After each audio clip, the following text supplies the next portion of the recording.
So let's get started. So welcome to the IUR seminar, everyone. So today we are delighted to have Pascal Van Hentenryck. He is professor in the School of Industrial and Systems Engineering at Georgia Tech, where he's also affiliated with the Machine Learning Center and the Supply Chain and Logistics Institute. He's also director of several labs there and associate chair for Innovation and Entrepreneurship. Pascal is an Informs Fellow and a Fellow of the Association for the Advancement of Artificial Intelligence, AAAI. He's the recipient of 2 honorary doctoral degrees and teaching awards at Brown and Georgia Tech. In addition to academic success, he's seen several of his optimization systems have commercial success for more than 20 years. And his research interests are in machine learning optimization and privacy, with applications in mobility, energy, and resilience. Topics that he'll be talking about and touching on today, I'm sure, in this talk on end-to-end learning and optimization. So thank you, Pascal, go ahead. Yeah, thank you, Paul. Can you hear me well? Yes, yeah. Yeah, okay, so I'm gonna talk about end-to-end learning and optimization. And whoops, let me just click on this. And so one of the things that we are trying to look into is how can we actually combine machine learning and optimization to make optimization better? And I will give you a variety of different approaches on how to do that today. So obviously, machine learning and optimization have been used together in many ways in the past. And so we want to go beyond the traditional way of integrating them, where you predict first and then you optimize, to actually have tighter integration. And so I'm going to talk about a number of emerging directions, and I will leave others on, and I mentioned some of them later on, but these are some of the direction that I am the most excited about. So one is called end-to-end learning, where you're actually learning things, learning preferences, which are revealed through an optimization model. And obviously, you know, here at Berkeley, you all know about this because this is also called as smart, predict, and optimize. So I won't talk very much about this, but this is one of the areas that I find very interesting. I'm going to talk a lot about optimization proxies, and that's when you are actually learning an optimization model. And this is one of the ways you can speed up a various optimization scheme, and I'll spend some time talking about those. I'm also going to talk about end-to-end optimization, and by that what I mean is that we are taking machine learning models or discrete choice model, and we are embedding them inside an optimization model. And you will see that this can bring significant benefits in some areas. And then I also want to talk about hybridization of learning and optimization, where you really integrate learning inside a very complex optimization algorithm for optimizing some pieces of it. Now, these are not all the exciting directions that exist at the intersection of learning and optimization. There are a couple of surveys and tutorials that you can look into to get a more broader overview. So what I'm going to talk about is some of the things that I understand a bit more, and for which we have some application where we can see the value. So this is what I'm going to talk about in this presentation. I'm first going to talk about learning optimization proxies. And for that, I'm going to use an application in mobility, ride-hailing systems, that I will explain. And then we'll see where these optimization proxies can be beneficial. Then I will talk about end-to-end optimization. And I'm going to use another example in mobility, which is this on-demand multimodal transit systems that we have been working on for about 7 or 8 years. And I will tell you that their end-to-end optimization can make a significant difference for the fidelity of the system. And then I will completely switch gear and move to energy systems. And there I will show you very deep integrations of learning and optimization. So that's the menu for this talk. So let me start by learning optimization proxies. And so I'm going to talk about ride-hailing systems. And the motivation here is that we want to deal with congestion. So I live in one of the most congested cities in the United States. Atlanta is like a 24/7 traffic jam, except it's more like 21/7. But it's a city where you have traffic jams almost all the time. And one of the things that people have been wondering for a while was whether transportation network companies like Uber and Lyft are actually increasing or decreasing congestion. And it was a very interesting studies by some of my colleagues at the University Kentucky and some of the scientists inside the San Francisco Public Transit Agency, who wrote a very interesting papers, because they show, using a counterfactual studies, that TNCs have actually increased congestion by about 40% between 2010 and 2016. So how can you solve this? This is one of the papers that have been very influential in showing you the way. And this is essentially by saying you can use ride-hailing system, but you really need to share. And what they show is that in New York City, they could actually serve all the demand of the almost all the demand of the taxi services, 90%, 98% of the rider, with about 3,000 vehicles instead of 12,000. And they could do so with an average waiting time of about 4 minutes. And so one of the things we started looking at is, can you do this but guarantee that you serve everyone? You never say no to anyone. So you really take a view of, this is a mobility system where you have service guarantees. And so we want every rider to be served. And we also want to make sure that no rider is actually exceeding a certain threshold above the time that they would take if they take a direct trip. And so that's the two constraints that we impose. And then the objective is to minimizing average waiting time, but we also want to make sure that a rider cannot wait too long, right? So if they wait more than 5 to 10 minutes, they will basically drop out of the system. And so this is a very significant computational challenge, because we have in New York City, about 500,000 requests a day. So, to give you a sense, you have about 500 requests every 30 seconds, and you have to optimize. So how do we do this? We essentially, optimize over a rolling horizon. We batch requests. We get the state of the system, and then we optimize those requests. At the same time as we are optimizing, we are batching the next set of requests that we will optimize in the next period of time. Now, the key point is, how do we optimize this? And remember, we have about 500 requests that we have to serve every 30 seconds. So the way we do this is using a very interesting column generation algorithm. We generate routes for every one of the vehicles, and we minimize the expected waiting time for everyone. And we make sure that we cover all the riders. So we do the best we can for covering all the riders. And we also make sure that obviously every vehicle is only serving one of the routes that we have generated. So we do one more thing, which is we have this penalty that we are associating with every one of the requests. And that is to make sure that no rider is going to wait too long. So this penalty, every time a rider is not being served during the current period of time, we increase that penalty exponentially fast, which means that that rider will very quickly be served, because the price of not servicing that rider would be way too high. And so we keep track of the riders which have not been served, and we increase those penalties. So that's essentially what we are doing from an optimization standpoint. Now, I haven't told you anything about the pricing problem, and that's on purpose, because this is extremely difficult. This is where we have a lot of difficulties computationally, because we are minimizing waiting time. And so if you know how many of these algorithms for constraint shortest paths are organized, these pricing problems are organized around these resource constraint shortest path. But the problem is that when you do that, when you use this dynamic programming algorithm and you minimize waiting time, it's only at the end that you really know what the waiting time is going to be. So they basically don't prune the search space very well. Now you can think about using time expanded graph, but that's also generated a lot of issues, because you are modeling a significant period of time, so it doesn't really work very well. So what we have inside the algorithm is something which is really dedicated to the problem at hand, and we exploit a number of the constraints and by using some nice properties that allow us to eliminate a very significant part of the search space. We're also generating a lot of different routes by looking at every one of the vehicles independently. So this is a visualization of what we can do. So I'm going to use it in a moment to explain other things. But what you see here is that the people waiting are in red, these red bars, and the higher the red bars, the more people are waiting. So you see a lot of people in this region. That's where there are the most requests.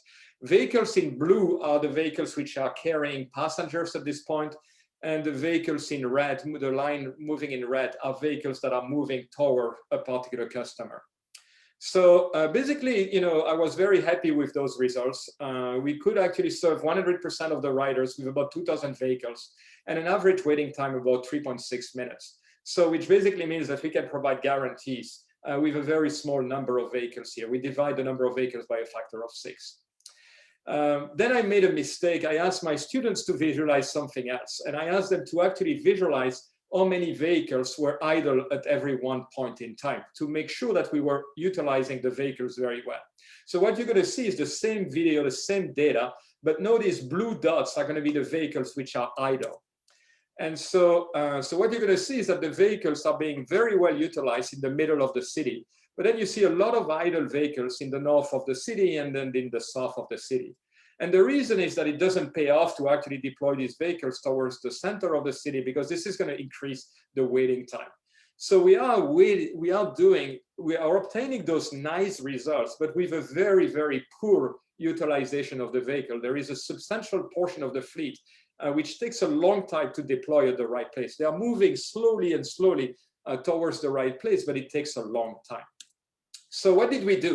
So we tried to see if we could actually combine optimization, machine learning, and model predictive control. So what we do is that at various points in time, we are using this model predictive control algorithm to actually decide where to relocate these idle vehicles. And we do that by predicting the demand, the request of the various zones across the city. So we do that at a lower frequency and a coarser, both a coarser granularity, both in space and time. We optimize, not so often, and then, we look at coarser region to do that, not at the individual request level.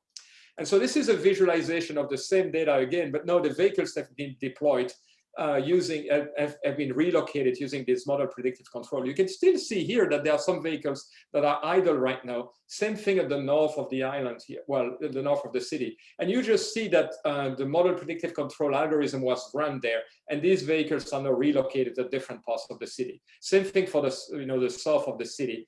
Although some vehicles were kept there because we are expecting some demand. So the results were, kind of spectacular when you do that. You decrease the waiting time by about 30% now. So especially for the large instances, that's where the benefits are located. And we can do this also by showing that you don't actually penalize any regions across the city. So we paid very much attention to that. We wanted the service quality to be roughly the same everywhere. And you can see that although we are relocating the vehicles, we are really matching the demand well with respect to the vehicles well to the demand. So most of the regions have roughly the same waiting time. Now, how do we do this? So the goal of the model predictive control algorithm is to choosing how to relocate the idle vehicles. And as I told you, we use a coarser time and space granularity. So we reason at the zone level, the TAZ zones. And the frequency, of course, is not as frequent. We do that every 5 minutes instead of every 30 seconds.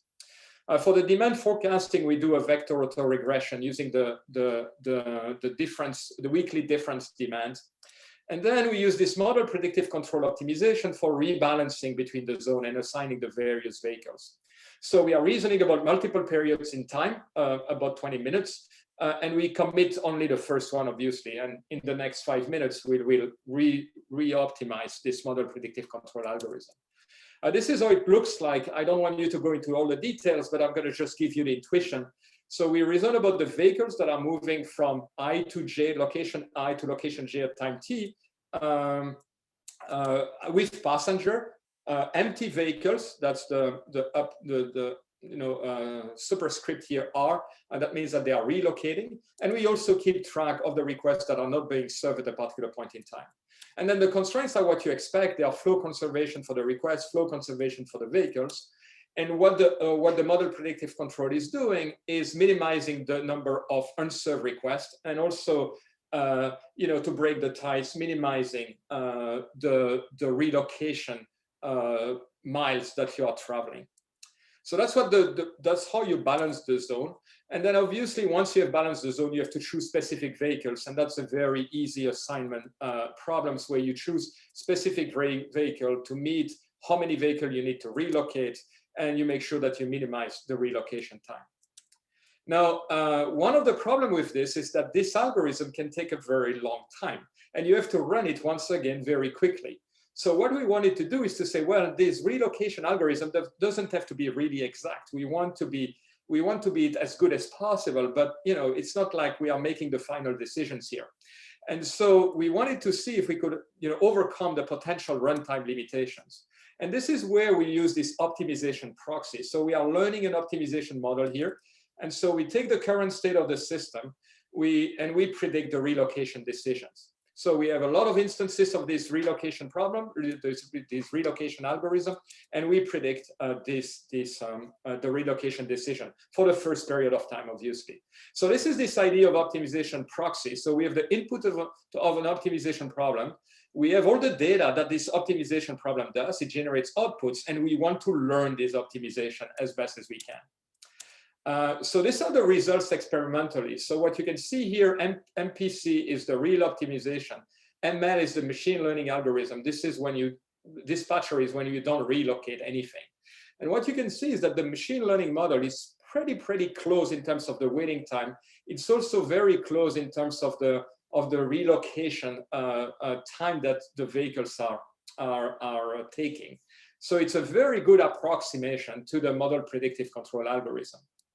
Now, the next slide is actually showing you something which is even more interesting. So because now we don't really care about the time that these particular optimization models are taking, we can solve them offline and learn from them. So we can actually increase the number of periods tremendously and double the number of periods that we are optimizing over. And what you see now is that both, obviously, the optimization over 4 periods and the machine learning algorithm are substantially better than the original model predictive control that we had. And now you see the machine learning algorithm actually outperforming the original model that we had. So which is kind of interesting. And that's a substantial benefit here for machine learning. And once again, when you look at the relocation, it's very similar results. So both the model predictive control algorithm, the optimization, and the machine learning algorithm are behaving very similarly. So that's the first application that I wanted to talk about. So I'm going to switch gear now and talk about a completely different project. This is a project that we have been investigating about 7 years. So I need to give you a little bit of background here.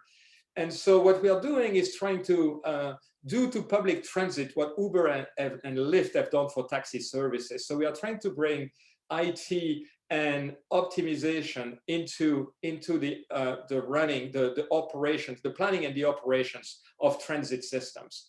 Transit systems have essentially not changed for like multiple centuries. So let me show you what we are designing. We are designing on-demand multimodal public transit systems where we are combining fixed routes for rail and buses with on-demand shuttles that are completely dynamic.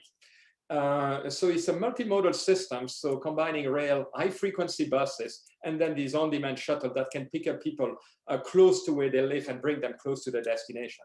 So I want to show you a short video so that you understand what this system is doing and how integrated it is. So this is a video from one of my undergraduate students.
So the key point that this video is trying to make is to make sure that this is a completely synchronized and integrated system, right? So it's not like micro transit plus a transit system. It's a completely integrated system.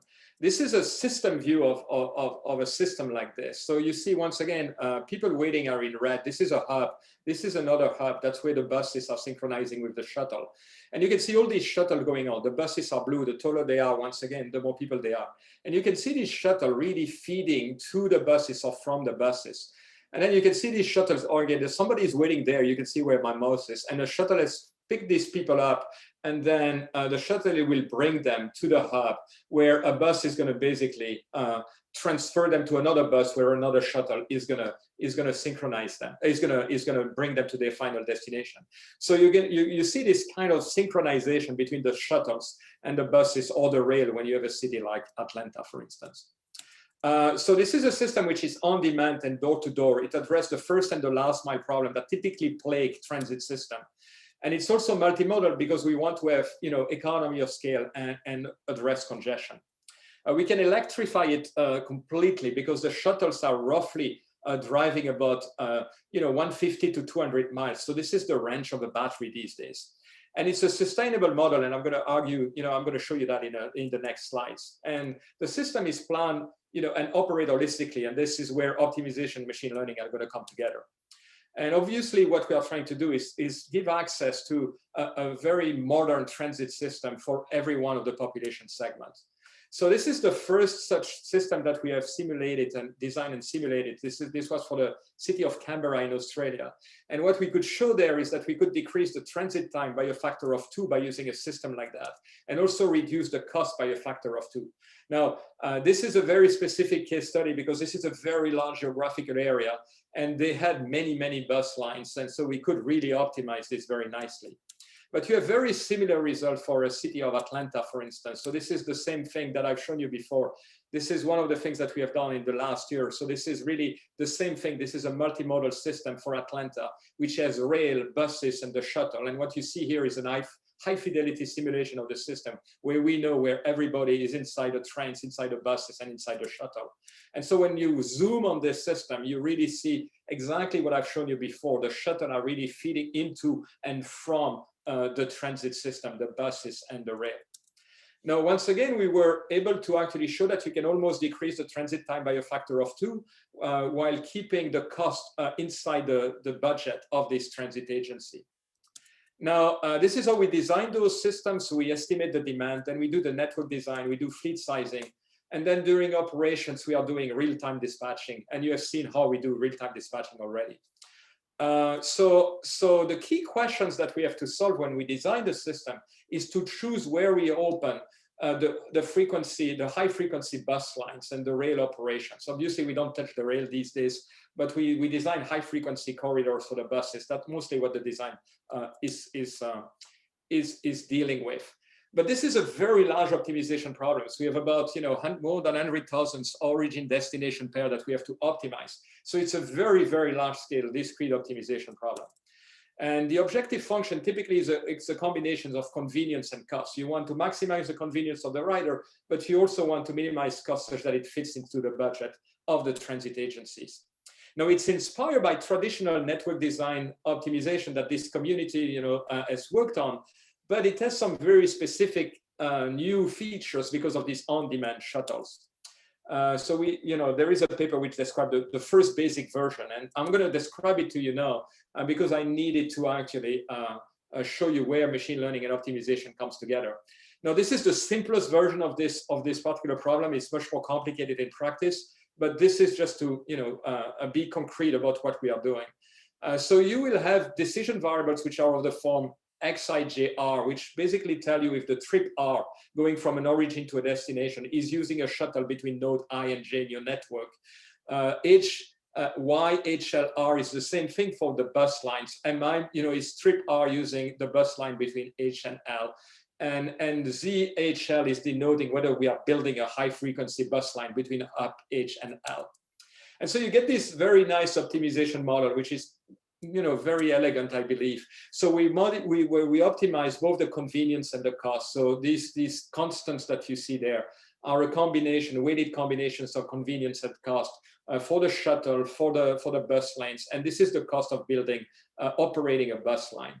And we make sure that the network is connected, that you only use a bus line if it's open. And then you have the traditional flow conservation for every one of the paths that we are building. Now, once again, you have a massive number of variables there. There are about 10,000, 100,000 trips that we have to schedule here. But what is very interesting is that and this was very surprising to us, is that the transit agencies that we have been working with ask us the following question. They ask us, what if we are successful? And the first time they asked that to us, we were like, what do you mean? You know, don't you want to be successful? But they are really worried about the fact that if they are successful, people will like the system, so more people will adopt the system, and therefore the design may not be good anymore. The quality of service can degrade, and they are very worried about that. They are very worried that they are sizing the fleet correctly, that the network have the right bus lanes, and so on. So when you try to solve this problem, you get this very complex game between a leader and the follower. The leader being the design of the transit system, and the follower being, how do you route these various riders inside the system? And they decide if they like what the leader is proposing, like the transit agency is proposing. So, and this is where, I think end-to-end optimization is really nice. So what you're doing here is that you're minimizing this convenience and cost function that I've shown you. You have the constraints of the system, but then you have a machine learning algorithm here, which is used to predict if somebody is going to adopt the system or not. And obviously this becomes very difficult to solve because now this may be a discrete choice model or a complex machine learning model. I was talking to Zeyu before. It could even be a simulation model here, an agent-based simulation. And so how do we solve this? So one of the things that we do is we first relax all this prediction model, and then we try to look if there are inconsistencies between what the leader is doing and what the machine learning algorithm is predicting. And in that particular case, we had these no good cuts. But as you can imagine, these no good cuts are amazingly weak. And so what we have to do is to actually strengthen them. And that's where all the key algorithmic contributions are going to be. And so I'm gonna show you a little bit what we are doing there. So this is the kind of mode choice that you have. This is very traditional in transportation. So this is for a particular rider R, and that rider has a trip that the system is proposing, and the rider is going to evaluate that trip because by taking into account the time that it spends, he or she spends in a bus, in a shuttle, the time that the person is spending inside a bus and waiting for the particular bus. So the cost here is not a factor because this is a fixed cost for the transit system. And so the particular rider is going to make a choice by deciding if this convenience of using the transit system is reasonably close to using their own personal car. And that's what this choice model here is doing. Now, they can be arbitrarily more complex. In practice, you have to model transfers and things like this, but you get the basic idea. That's a basic, choice model here. And so what's going to happen is that the leader is going to choose the network. The transit system is going to also choose the best path for that particular rider and decide from a transit standpoint. And then it's going to propose that to the rider, and the rider will decide if she likes it or not and decide to adopt the system or not. And so this is the kind of models that you get. So it's very similar to what you have seen before. You have a leader problem where you minimize the cost and convenience, but now you have also an element here, which is the transit adoption. You can get additional revenue if somebody adopts the system besides the traditional ridership. And of course, you have the machine learning model here, the mode choice, which is inside that model, and that can be arbitrarily complicated. And then you have the follow-up problem, which is essentially, very similar to what you would do by solving the other model using Bender's decomposition. You basically get a shortest path there, or constraint shortest path, minimizing the cost and convenience. There is only one thing that you need to do here, and that's for the generating the combinatorial cuts. You need to break ties to make sure that they are as favorable as possible to the riders. So that's what we need to solve. And as you can see, this is extremely complicated, especially when you have about 100,000 riders. So what we do is we relax, once again, as I told you before, we relax this machine learning model, and then we generate this no good based on the inconsistencies. And I'm going to focus on one. This is when the transit system is assuming that somebody is going to adopt the system, but the rider is deciding that she doesn't want to adopt the system. The system is not good enough. So you generate no good cuts like this, which are extremely weak. They are just expressing, the fact that if this is the design of the network, if this is the lines which have been open or not open, then the rider cannot actually adopt the system. So how do we actually leverage this? So this is the intuition about how we lift these cuts. So we are basically saying, oh well, if we remove arcs to this network and the rider is not even using it now, that's going to increase the transit time even more, and therefore the rider will keep using her vehicle. She's not going to adopt the system. And if you do that, you can really remove a very significant part of these no-good cuts, and you make them much stronger. The problem with this is that this intuition is actually wrong. It's almost true all the time, but not completely. So this is a case where it's true. So you have an origin there, you have a destination. If you remove this direct line there between these two hubs, then you're going to make the trip longer for the particular rider. But there is a case where you can actually shorten the trip for the rider by removing bus lanes. And this is the case where you would actually remove a long shuttle trip by moving the rider to a bus leg there, introducing one more transfer and potentially even more travel miles. And so you have to pay attention to that, and you have to make sure that the cuts take all these special cases into account. You can quantify them, you can characterize them very nicely, because they linked hubs which are inactive, or they make hub inactive while they were active before. And so you can really strengthen those cuts tremendously. So this is an example. This is the Ann Arbor Ypsilanti transit system in Michigan. These are two cities, a reasonably rich city, which is Ann Arbor, and a city which is much poorer, Ypsilanti. And so what we have here is three types of population: low income here, middle income there, and high income. And they have different mode choice, obviously, mode choice functions, obviously. And this is the design that was chosen. And one of the interesting things is that you see very significant, the impact of adoption of the new transit system on adoption is very significant here. About 11% there, about 20% for the high income. So you really need to take into account this ridership. And this is not linked to only this particular design. We have many other cases where we show the same thing. It's actually even true for a city like Atlanta. And what you see there is that this system, again, are almost profitable or profitable. Some of them are profitable, like this one. In the other ones, you have to increase the price of the ticket by something like $1 or $0.50 or something like this. Now, the impact of this combinatorial cut for actually modeling the choice system are very significant.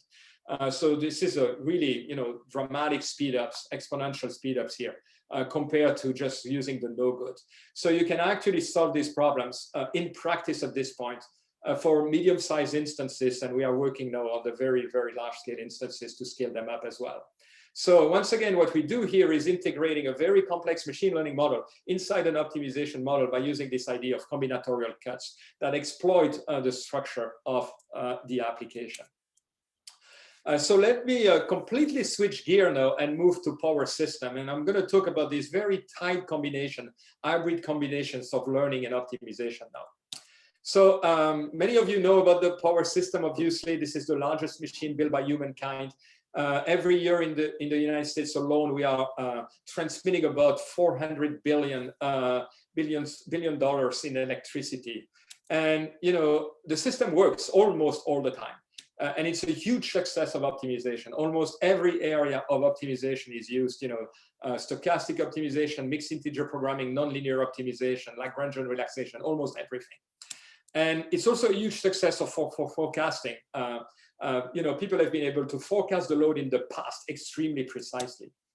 But the world and the times are changing, and I want to show you some of the challenges that we are facing now. So this is the MISO system. This is the mid-continent independent system operator.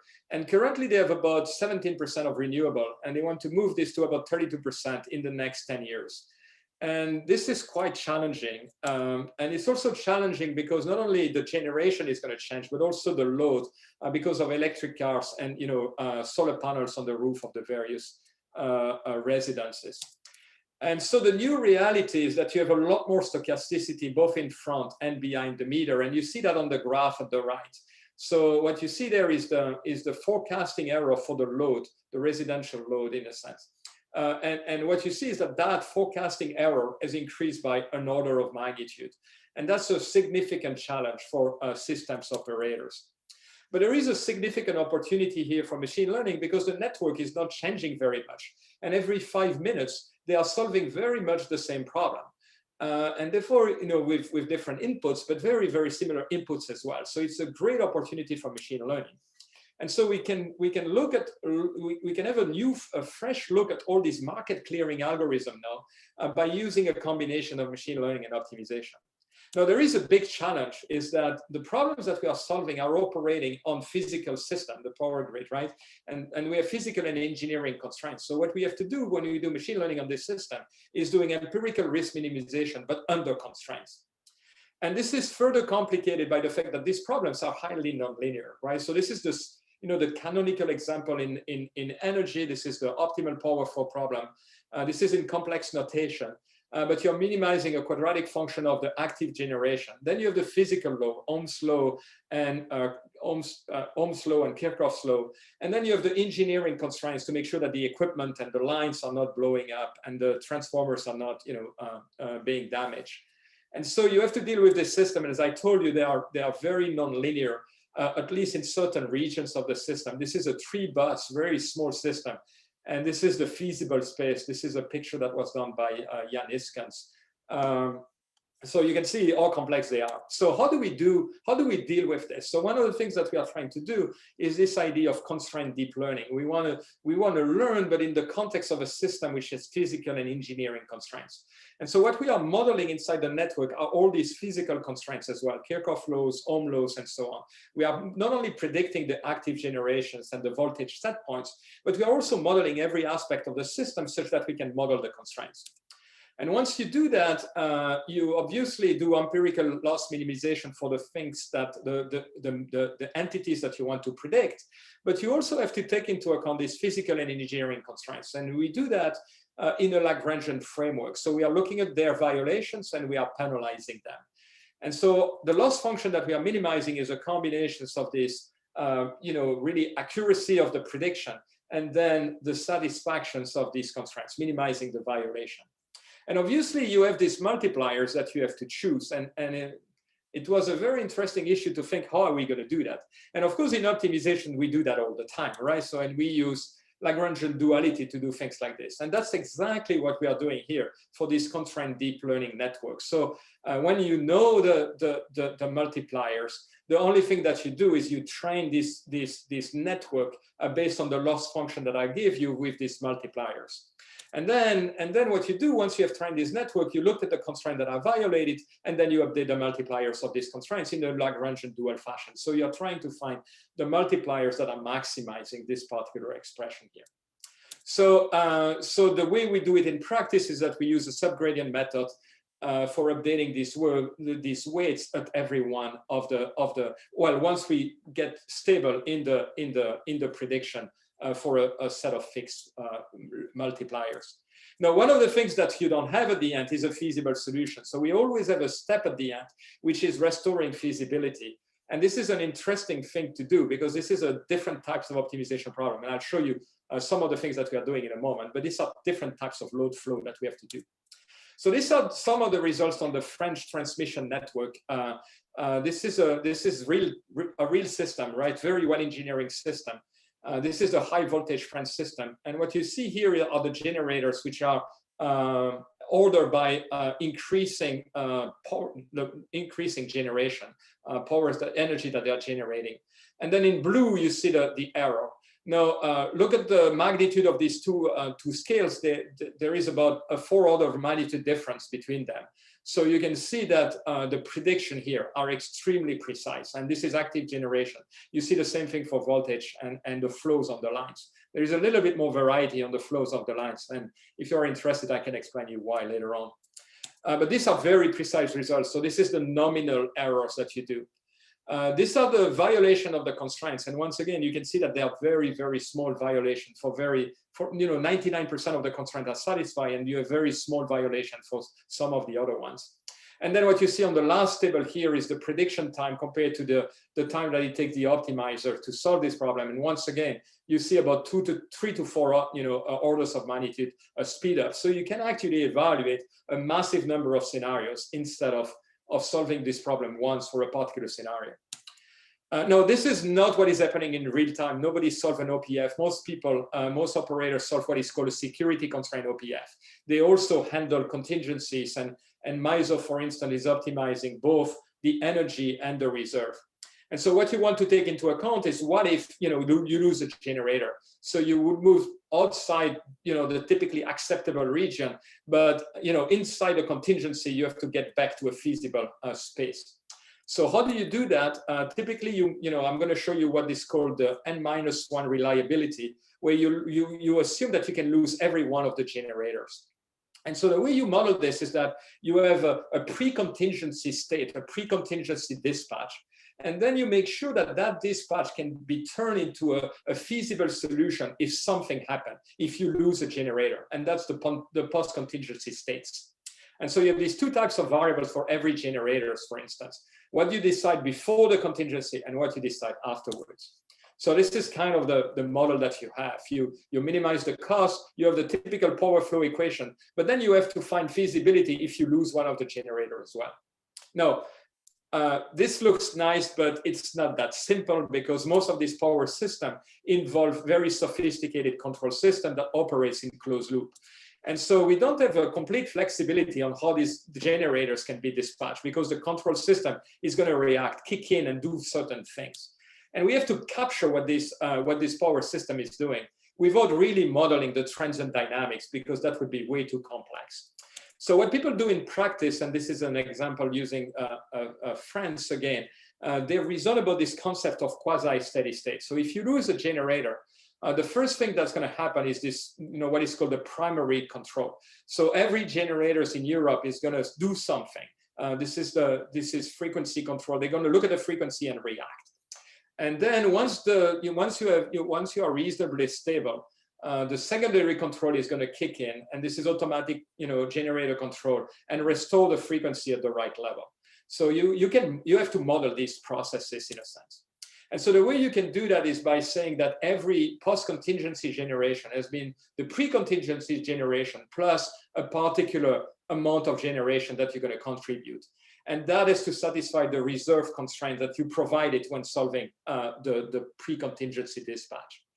Now, the generators are responding proportionally. That's what the control system is doing based on the frequency. The way you model that is that they all get the same control signal, the frequency, and then they react based on participation factor. Big reactor will react more than small generators.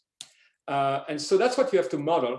But once again, this has a lot of complications, because you can have this frequency, you can have this proportional response, but up to a point.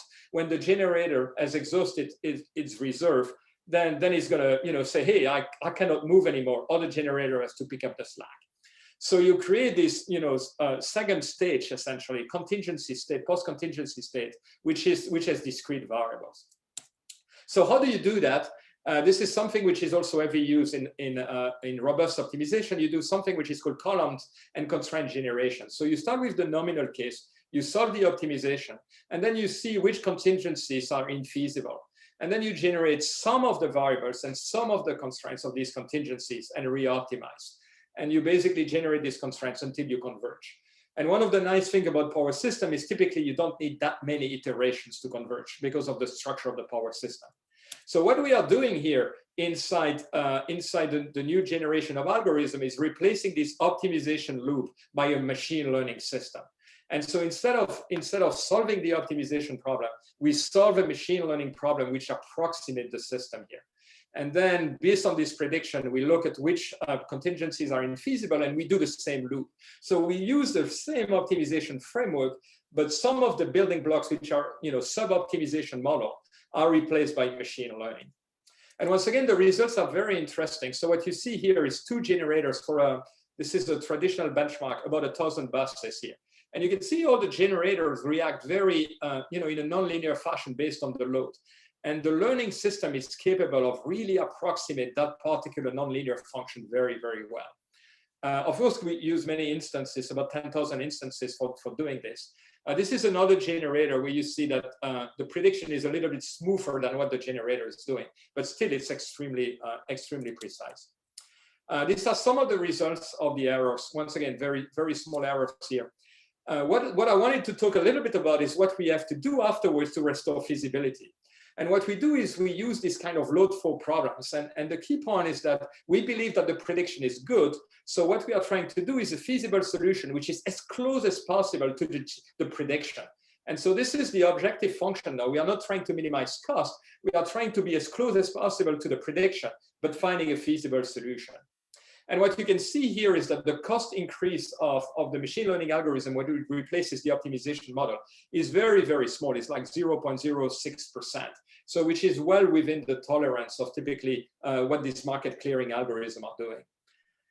So this is good. And what you can see here is also the typical speed up that we get. This is the time that it takes to solve this instance, about 5 minutes. And we can solve now that in 1.5 seconds. So once again, one of the things that I'm extremely excited about here is that now you have a possibility of moving from deterministic optimization to stochastic optimization because you are 2 orders of magnitude faster. So, the other things that you want to see on this thing is that this is a heuristic, and we are actually even faster than the heuristic. Although now we have really nice performance guarantees to some extent.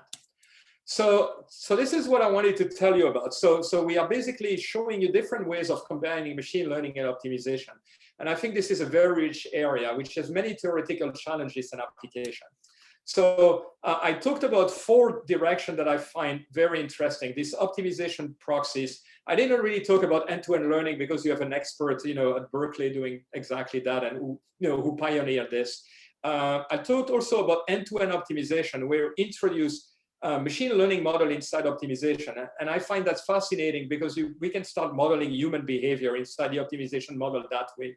And then I talked about where, optimization algorithm, complex algorithm, optimization framework where you can start replacing pieces of that by machine learning system. And I, illustrated all this in the context of 3 different applications. Now, there are many opportunities ahead. So I think this is a very rich area full of challenges. The challenges that I see is, and there are also opportunities, obviously, is can we actually do the same thing for decision-making uncertainty? Can we do the same thing if we are doing robust optimization or stochastic optimization? And then the second thing that I think we need to do is to actually give, provable guarantees about this algorithm.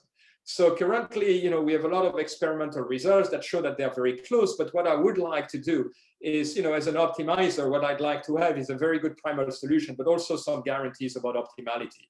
And so that's what we are trying to do now inside my team, trying to see if we can actually have a performance guarantee of every one of these algorithms. So that's what I wanted to tell you today, and I'll be very, very happy to answer any question that you may have. Thank you very much.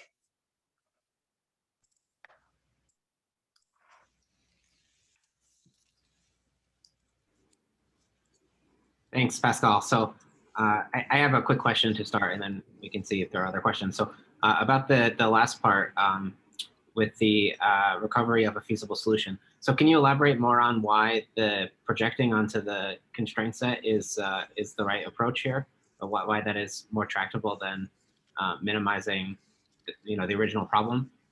Yeah, I mean, I can tell you what is happening when we are actually trying to minimize the cost. Right, we have to use the prediction, but I think I was discussing that with Laurent this morning. So if you use an interior point method, the fact that you have an infeasible solution is not necessarily very useful to the interior point method, right? And therefore, in general, when we try to do that and optimize the cost, we get a cost which is very close to the original cost of the initial ACE OPF or security constraint OPF. So the key point here is that when we try to do these load flow, load restoration, feasibility restoration, we can be a lot faster, and experimentally at least that's what we have experienced. Now, so what I would like to do is to show why this is true in general. But this is an entire, research area that we are now exploring. How do you restore feasibility when you believe that you are very, very close to feasibility? Mm-hmm. Okay, cool, thanks. I have a question following a pause. Pascal, thank you for this really amazing talk. And in terms of the last part that you mentioned, that you hope to establish theoretical guarantees. So what do you view as the most challenging part in this establishment? So I think there are two things that we need to do. So the first thing that we need to do, and this is one of the things that I would like to have, is to establish that we are not too far from a feasible solution. That's the first thing that I would like to do. And that is essentially what I think we need to do there, is to actually get a better understanding of what is happening around these solutions, right? So what is kind of the behavior of the power system around the optimal solution and around in a particular range. Essentially, that's what we are trying to look into. The second thing that we want is guarantee about the optimality. This is actually very important because these are market clearing algorithms sometimes. And so there, I think what we want to do is to try to see if we can leverage machine learning algorithm. If we can actually take the structure of the machine learning algorithm and now transform it into a convex optimization in a sense, and then get a lower bound through that. So because once you have the structure, when you have the weight of this system, you can actually convexify it. And I'm really interested into finding out whether we can actually be very close. We can actually have a good bound doing that. So that's the kind of things that we would like to do. So we both have to show that we are not too far from a feasible solution. And we have to show that we are actually also very close to a solution of a high quality, because we are doing market clearing. And therefore, it's an expectation of the market that you are very, very close to optimality. So we need these two guarantees. And I think one of the things that I'm looking into is actually simplifying the problems and seeing by convexification if we can actually get close to providing such guarantees. Thank you. This is very enlightening.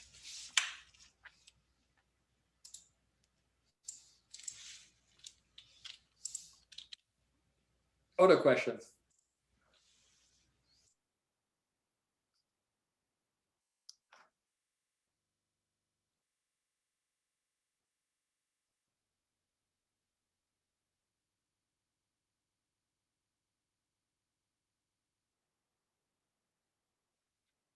No more questions?